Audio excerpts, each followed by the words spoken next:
with me. So today in this video we're gonna discuss about linguistics such as morphology, phonology, phonetic, and syntax.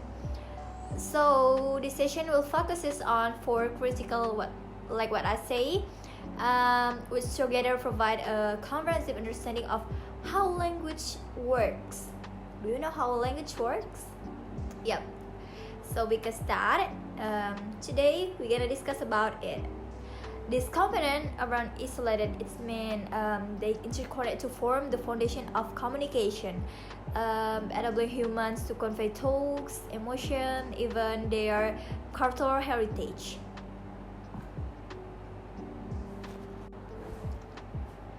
Okay, so enjoy watching this video, guys. I want to tell you, language is the essence of what makes us human. Every word we speak, every sound we utter, and every sentence we write or read is governed by rules that often operate unconsciously. For instance, when we say something word, I give the example like word beautiful. How do you instantly know where to place emphasis, or why does the sentence or why does the phrase "dog catch the cat" make sense while "dog the cat's case" feels awkward, right? Yep. Questions like this lie at the heart of linguistics, a field that transforms something ordinary into our daily use of language into something ordinary.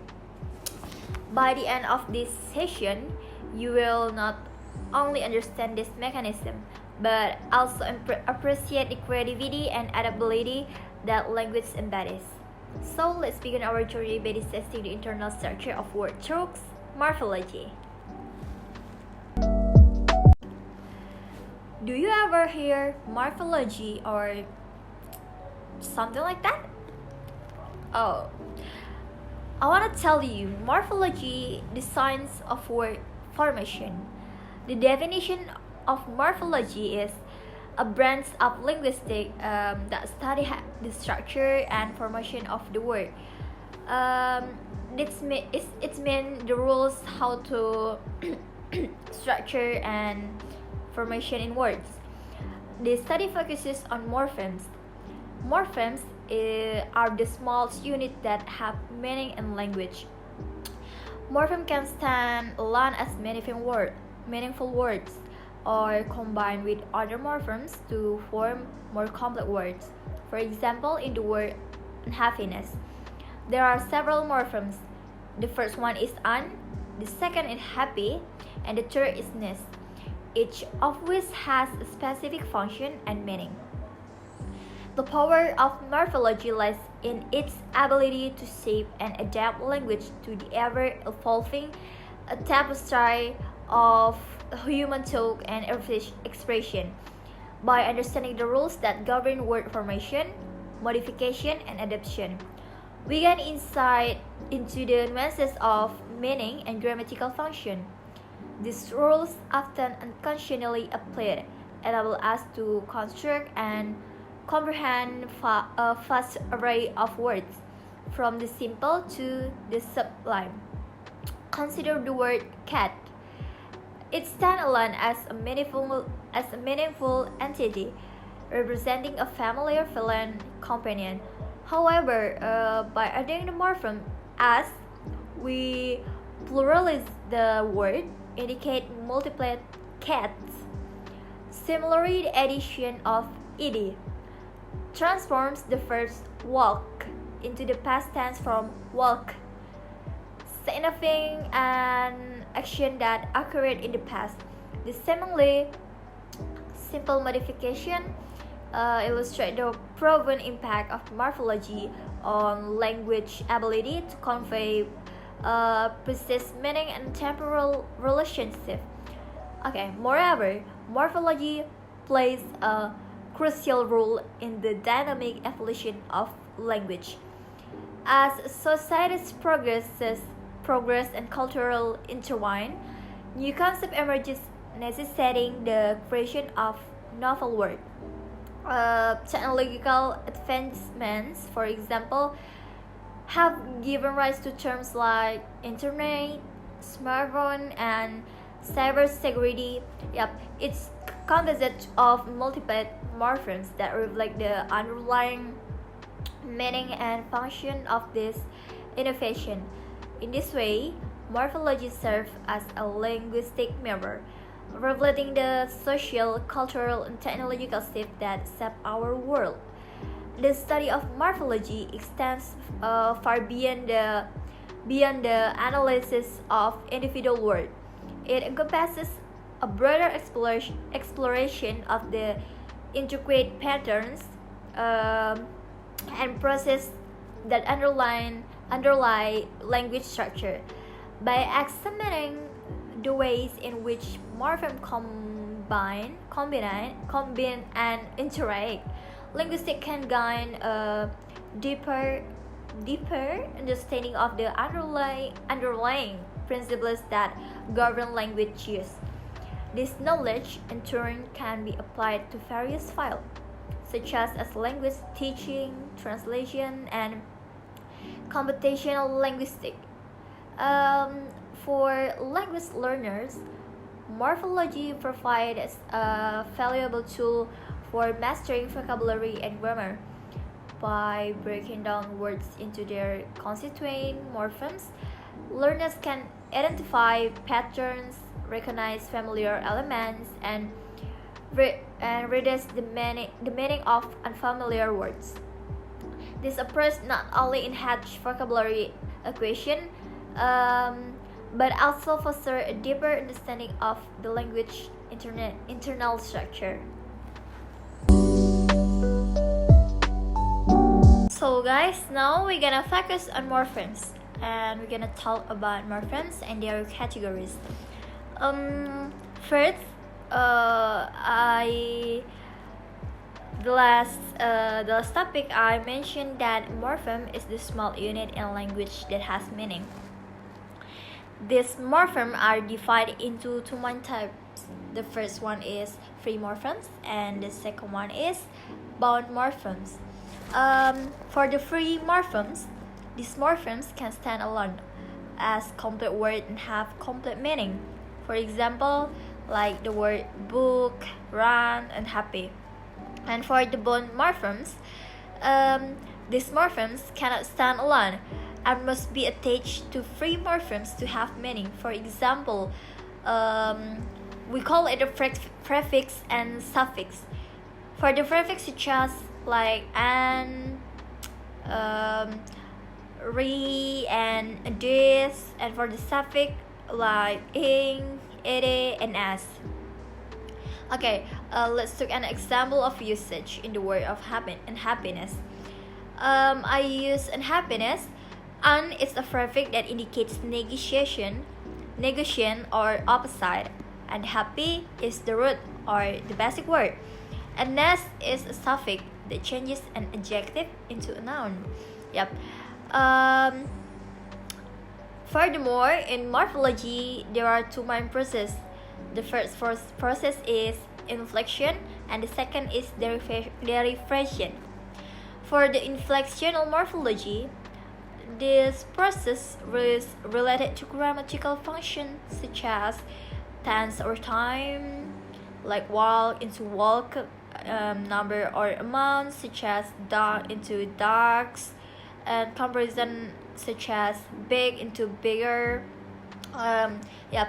It is important to remember inflection does not change the core meaning of category of the word. Changes the meaning, or for example, like friend is a noun becomes friendly and it becomes adjective, and like happy become unhappy.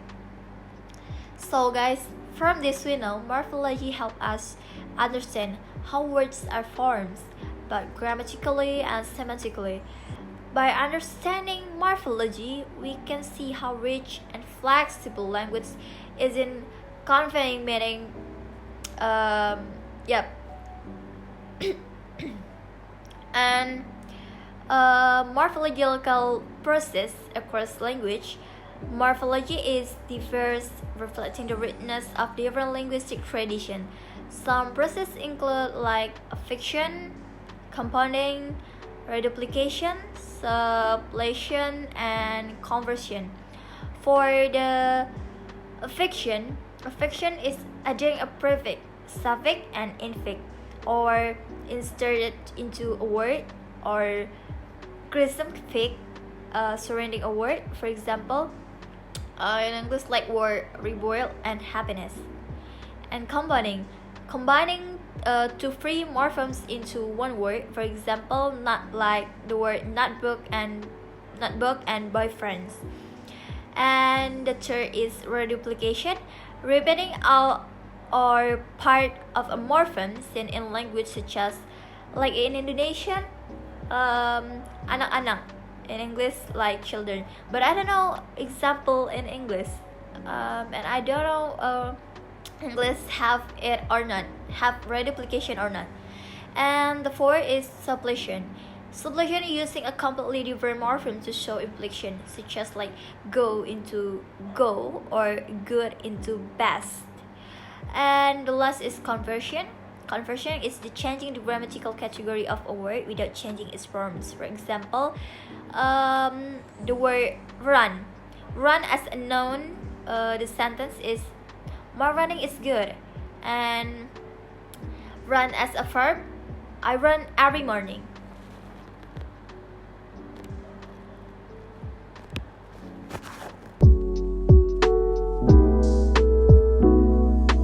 Morphology have application of morphology. The first is language learning, the second is technology and AI, the third is linguistic creativity. Language learning, understanding morphological patterns aids a language equation. Learners can decode unfamiliar words by breaking them into recognizable morphemes, improving vocabulary retention. And technology and AI, morphological analysis powers tools like spell checkers, machine translation, and voice assistant. For instance, identifying words helps the system understand variations like run, running, or run. And linguistic creativity, writers can poets invent word by manipulating morphology such as Shakespeare's able or modern slang like selfie. Okay guys, now we move to the second aspect in linguistics, that is phonetic. I want to ask you again, what do you know about phonetics? Phonetic, a fascinating branch of linguistics, explores the complex world of human speech sound.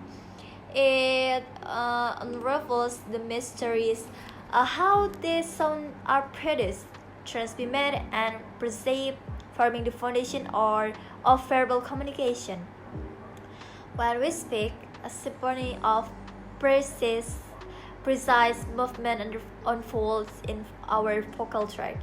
Our tones, lips, teeth, and vocal cord orchestrate a complex interplay, shaping air into a variety of sounds. This tone, for example, can assume a variety of position, from touching the roof of the mouth to lying flat against the floor of the mouth. The lips, meanwhile, can be rounded or flared, affecting the flow of air and the sound produced. The vocal cord, two folds of muscle located in the larynx, favorite to produce voice sounds such as B and D, or remain relaxed for voiceless sounds such as P and T. The configuration of the vocal tract, including the position of the tongue, lip, and phlegm, determines the specific sound produced. For example, to produce the sound S, the tongue is positioned close to the alveolar band. S, S, S, creating a narrow passage for air to escape, in contrast to produce the sound K. K. The phlegm is raised, blocking the nasal passage and directing airflow through the oral cavity. Once a sound is produced, it travels through the air in the form of sound waves. These waves, categorized by their frequency and amplitude, carry acoustic information that allows the listener to understand and interpret the intended message. The frequency of a sound wave determines its pitch, while its amplitude determines its loudness. The human ear, a remarkable organ of perception, is responsible for capturing the sound waves and converting them into neural signals that can be processed by the brain. The outer ear collects the sound waves and directs them to the middle ear, where they cause the eardrum to vibrate. These vibrations are then transmitted to the inner ear, where they stimulate tiny hair cells that convert mechanical energy into electrical signal. The signals are sent to the brain, where they are reinterpreted as specific sounds. The perception of speech sound is a complex cognitive process involving both bottom-up and top-down processing. Bottom-up processing involves analyzing acoustic features such as frequency, amplitude, and duration to identify individual sounds. On the other hand, top-down processing involves using higher-level knowledge such as context and linguistic expectation to interpret perceived sounds. The ability to accurately understand speech sound is essential for effective communication. However, various factors can affect speech perception, including background noise, accent, and individual differences in hearing sensitivity. Phonetics plays an important role in language learning and technological. By understanding the phonetic nature of language, learners can improve their pronunciation and fluency. Phonetic transcription, which represent the sounds of the language using a standard set of symbols, can be a valuable tool for language learner. In the field of speech technology, phonetics is used to develop speech recognition and synthesis system. By analyzing the acoustic features of speech, the system can accurately recognize spoken word and generate synthetic speech. Phonetic knowledge is also essential for text-to-speech system, which convert written text into spoken language. Okay, in short, phonetics is a fascinating field that explains the complex mechanism of human speech. By exploring the production, transmission, and perception of speech sound, we gain a deeper understanding of the basic building block of language. This knowledge has broad implications for language learning, speech technology, and our overall appreciation of the power and beauty of human communication. Phonetics as understanding human speech sound.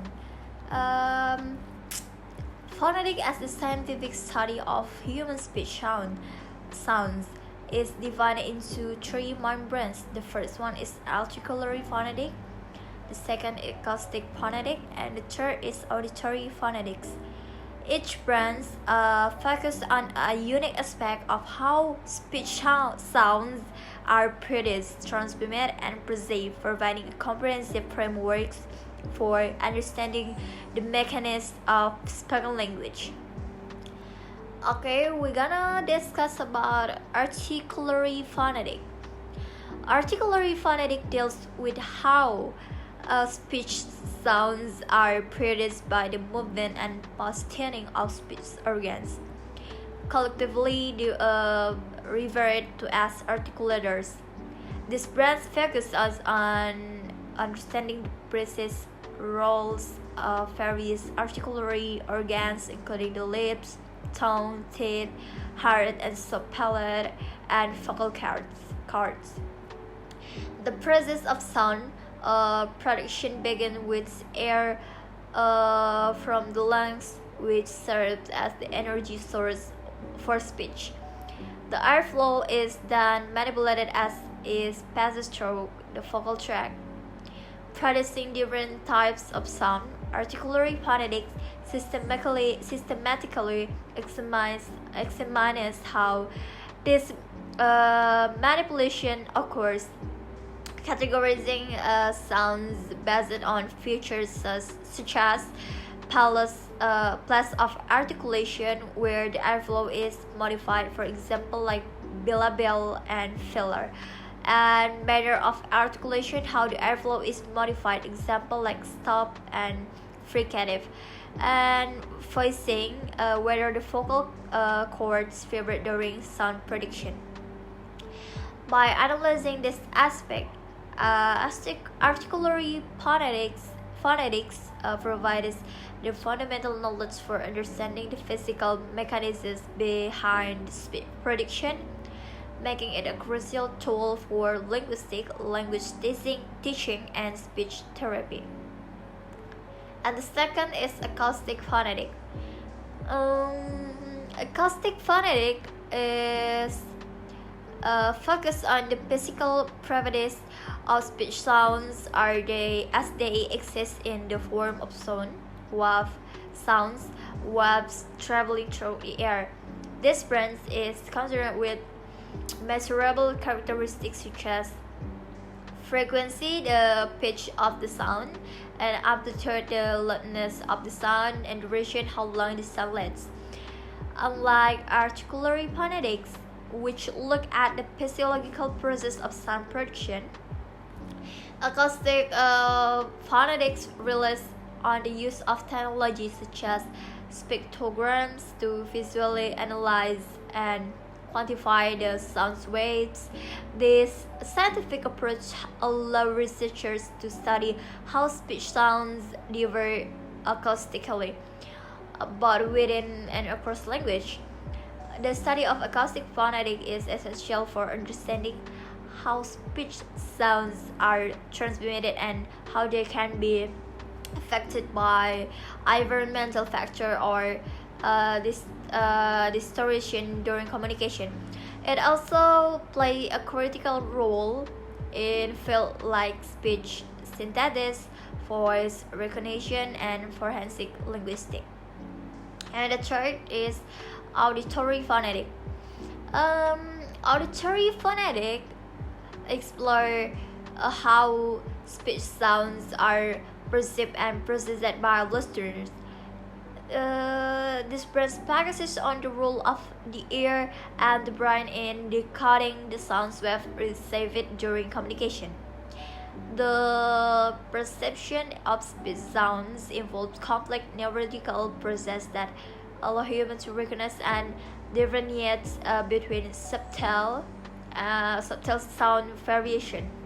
For instance, auditory phonetic investigates how listener identify specific phonetic features such as tone, stress, or intonation, and how these features contribute to meaning. Auditory phonetic is not just about hearing individual sounds, but also understanding how sounds are grouped into words and sentences in real time.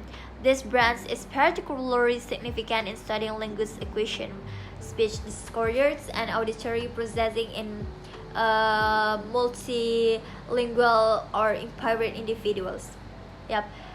Together, the three branches of phonetics, articulatory, acoustic, and auditory, provide a holistic view of speech sounds, bridging the gap between basic physical production, sound transmission, and human perception. They form the foundation for further study on linguistics, language teaching, speech technology, and communication sciences.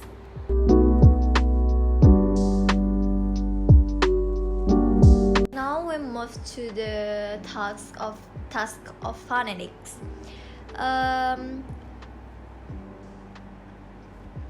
The task of phonetic, the transcription system, which contains symbols for the 100 speech sounds that can be distinguished in human language, is a special kind of alphabet known as the International Phonetics alphabet. So we're gonna discuss about, or we're gonna explain about role of the International Phonetic alphabet. Yep, the International Phonetic Alphabet, or APA, is a unique transcription system specifically designed to represent the vast array of speech sounds found in human language. It provides the standardized set of symbols, each corresponding to a single speech sounds.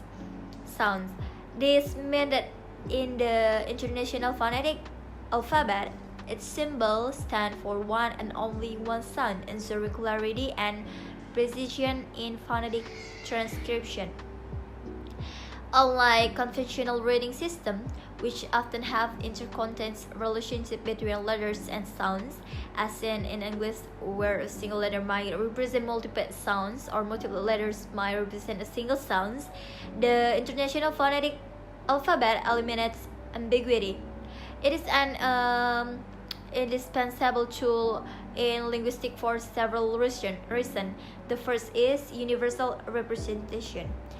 The International Phonetic Alphabet is designed to represent all the distinct speech sounds or phonemes used in the world's language.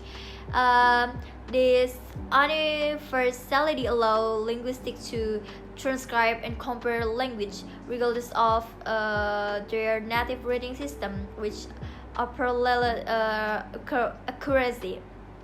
And the second is clarity in linguistic analysis. By using international phonetic alphabet symbols, linguists can describe the pronunciation of words precisely without relying on subjective or ambiguous description. For example, the same word might have different pronunciation across dialect or language, but the International Phonetic Alphabet provide a consistent framework for documenting this variation. And the third, aid in language learning and teaching. The International Phonetic Alphabet is particularly valuable in teaching pronunciation for foreign language. Learners can use International Phonetic Alphabet transcription to understand exactly how words are pronounced, including sounds that might not exist in their native language. And for the fourth, application is speech sciences. Beyond linguistics, the International Phonetic Alphabet plays a critical role in fields like speech pathology, phonetic research, and speech synthesis. It helps in diagnosing and documenting speech disorders, analyzing sound patterns, and even creating artificial speech system for technology. And five, ability for detailed analysis. The International Phonetic Alphabet supports word transcription, which capture only the essential features of speech sounds, and narrow transcription, which provides fine-grained detail about subtle phonetic nuances, such as aspiration or nasalization. This ability makes it a versatile tool for various linguistic and scientific purposes. By standardizing the way sounds are represented, the International Phonetic Alphabet has become an essential framework for studying, documenting, and preserving the phonetic diversity of human language. Its role is fostering linguistic understanding and enabling effective communication across cultural and linguistic boundaries cannot be overstated.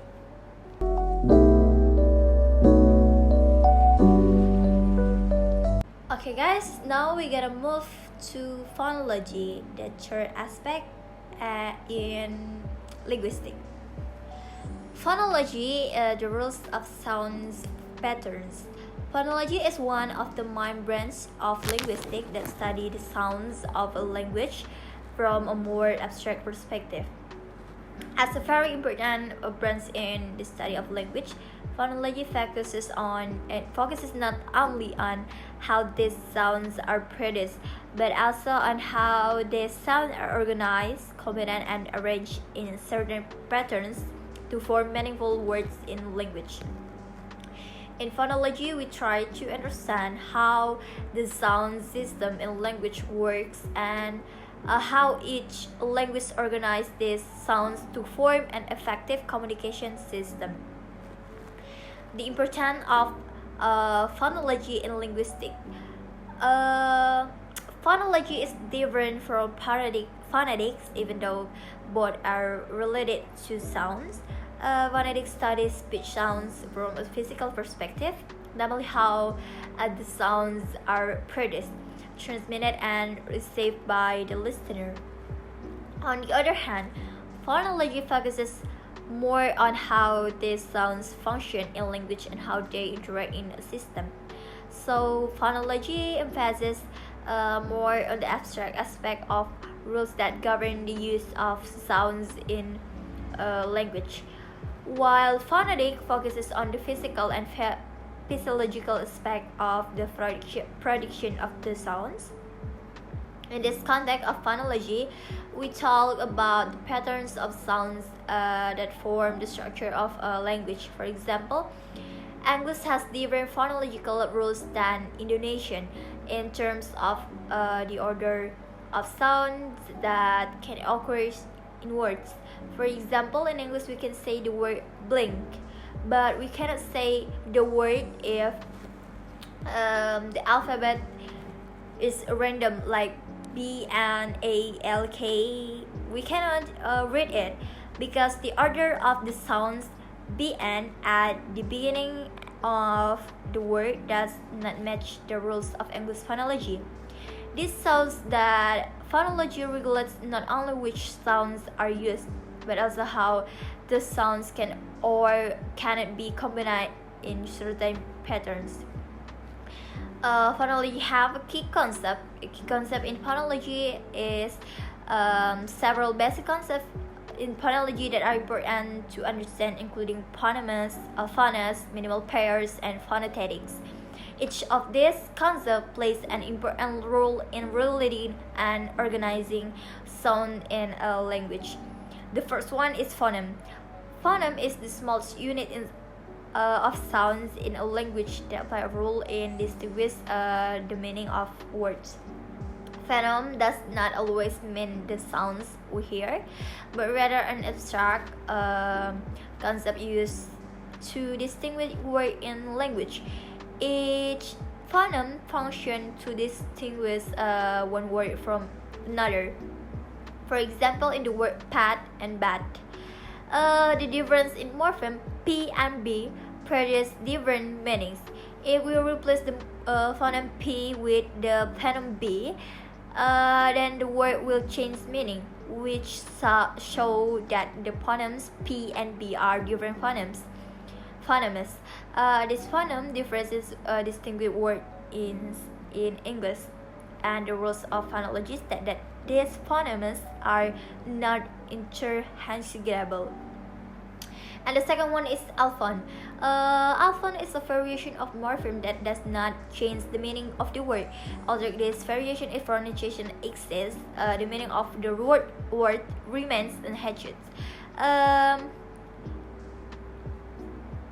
The meaning word of the words remain unchanged. For example, like in the word pot and sport, the phenomenon P appears in two different forms. In pot and P is pronounced with aspiration, which is a breath of air symbolized by the symbol P, while in sport the P is pronounced without aspiration, symbolized by the symbol P. Although there is a difference in pronunciation, the meaning of the two words is not affected. Therefore, this difference is pronunciation does not change the phoneme, but is simply a legitimate variation in the pronunciation of phoneme. And the third is minimal pairs. Minimal pairs are two words that differ by only one phoneme but have different meanings. This concept is very important in phonology because it helps us understand how phenomena works to distinguish the meaning of words. For example, the word sip and zip differ by only one phoneme, s and z, but this difference is significant enough to change the meaning of the words. Sip means to shut up a little liquid, while zip means to zip or to make a hissing sound. Using minimal pairs, we can see how important phoneme differences are in creating clearer meaning differences in a language. And the fourth is phonetics. Phonetics is a branch of phonology that studies the rules regarding the combination of sounds in a language. Each language has its own rules regarding the combination of sounds that can occur in words. For example, in English, we can say that combination of sound is TR in the word street, but the combination of sounds as is SR cannot appear at the beginning of the word in English. There are no words in English that start with the sequence of sound SR or sir. This so that languages have phonetic rules that limit how sounds can be combined to form words. In Indonesian, we also have phonetic rules such as pronouncing words that do not start with double consonant sounds without vowels that connect them.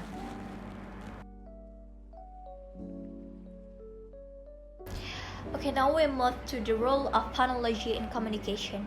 Phonology play a very important role in communication. Without clear phonological rules, the meanings of words can become unclear or even confusing.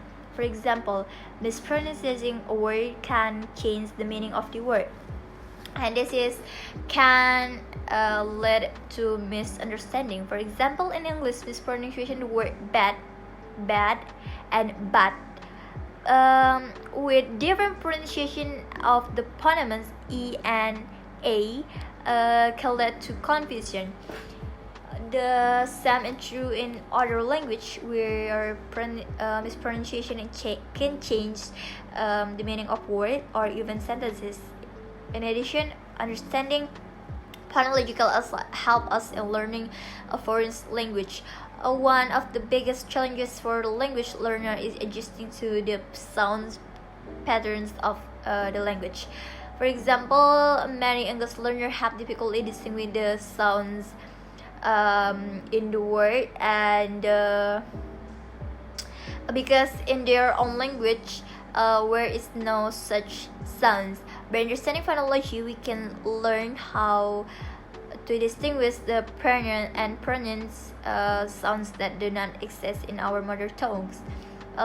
In conclusion, phonology is a very important branch of linguistics because it provides a framework for understanding how the sounds in a language are arranged and combined to form meaningful words. By understanding phonological concepts such as phonemes, alphanons, minimal pairs, and phonetics, we can better understand how language work and how we use a language to communicate with others. In addition, understanding phonology also allows us to understand the differences in sounds between languages and help us in mastering proper pronunciation and learning a foreign language. Thus, phonology is not only important for academic studies, but also for everyday communication and language learning.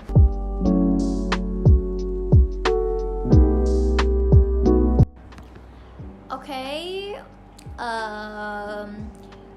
we gonna talk the last discussing, that is syntax, the art of sentence structure. Syntax is a branch of linguistics that governs how words are combined to form meaningful sentences. Syntax serves to ensure clarity and logical flow in a sentence, so that the meaning that is intended to be conveyed can be easily understood by the listener or reader. Without clear syntactic rules, the sentences we speak or write can become chaotic and difficult to understand.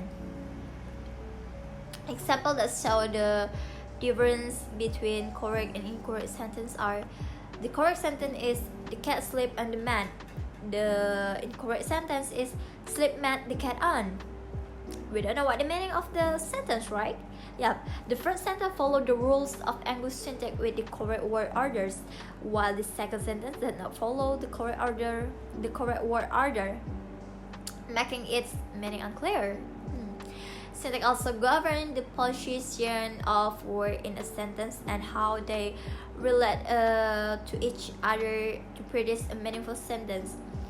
Okay, sentence have a building. The building sentence is subject and predicate.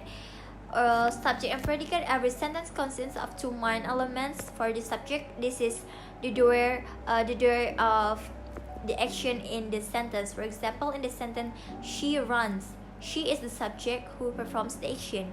And predicate, this is the part that describes the action or state of the subject. For example, in the sentence, she ran fast. Run fast is the predicate that describes the action performed by the subject.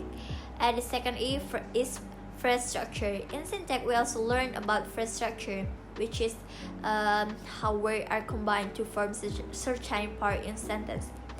That is non-phrase or NP. This is a phrase that function as the subject or object in a sentence and usually contains a noun and an element that describe it. Example, the happy dog. Happy dog in the sentence, the happy dog run fast.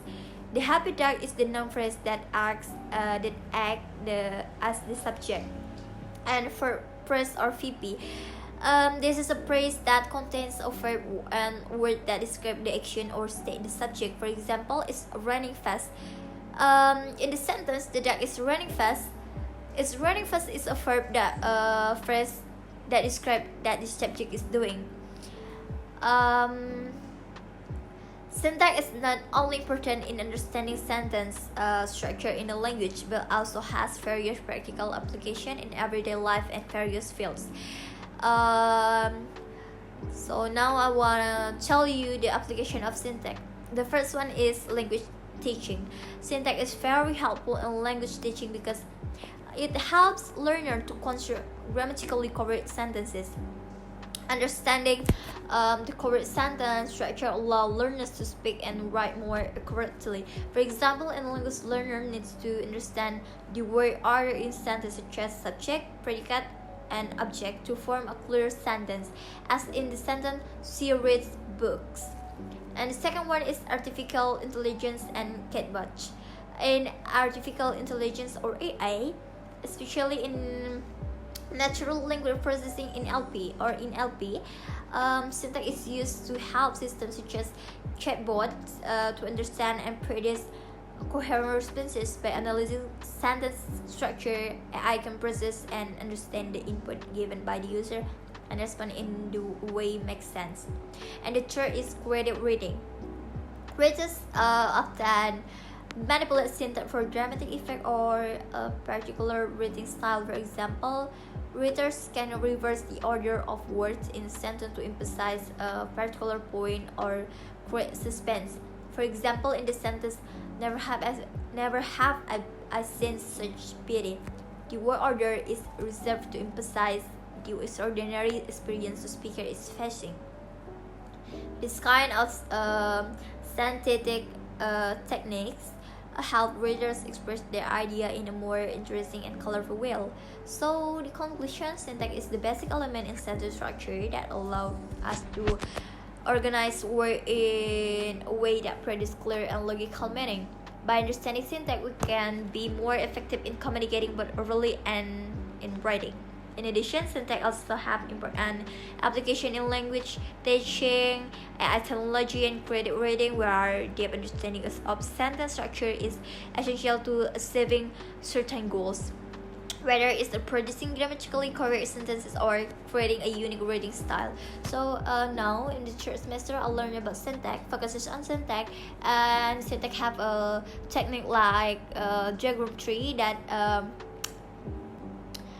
separate the word by word and we clarity it into the non-phrase, a verb phrase, what the word is phrase or adjective or verb, like that.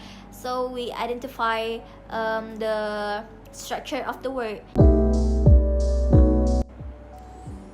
So guys, I think that's all for me, and thank you for watching my video. I hope you understand and like my video. So see you to the next video, guys.